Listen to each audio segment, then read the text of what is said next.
Good morning, I'm Steve Forbes and this is 90 at 9, brought to you by interest.co.nz.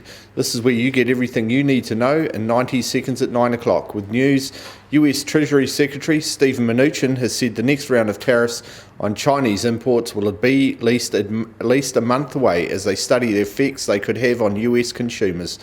Washington this month increased existing tariffs on $200 billion worth of Chinese goods, which prompted Beijing to retaliate with its own protectionist measures after talks between the world's two largest economies stalled. While Federal Reserve Chair Jerome Powell says that despite talk of a slowdown, US monetary policy remains on hold for now as the US Federal Reserve watches developments both in America and internationally. He expects the US economy to continue to grow at a slower but solid pace in 2019, with US jobs market remaining strong with healthy wage gains for workers and unemployment near historic lows. In Canada, retail sales rose more than expected and would have been higher had they not been restrained by slower car sales. While in China, their food security is once again under threat from another serious biological disease. The fall armyworm pest is already destroying crops in the south of the country, and it could well be devastating for some key crops in the north. This could not come at a worse time for China, which is struggling with the African swine fever.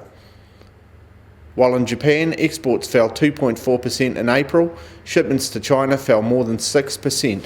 Meanwhile, Japanese imports rose 6%, and that means the Japanese trade surplus plunged in April.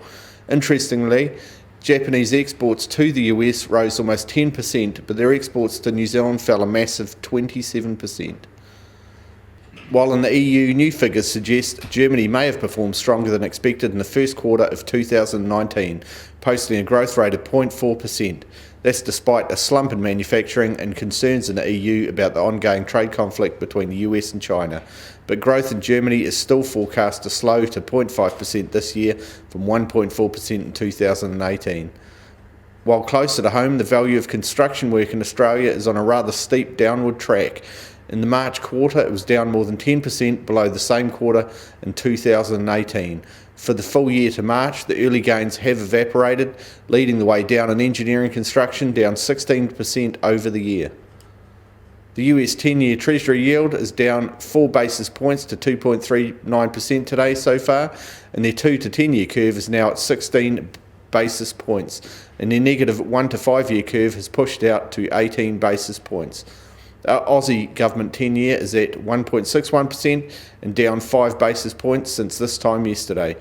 The China government 10-year is up 1 basis point to 3.32%, while the New Zealand government 10-year is down 2 basis points and now at 1.81%.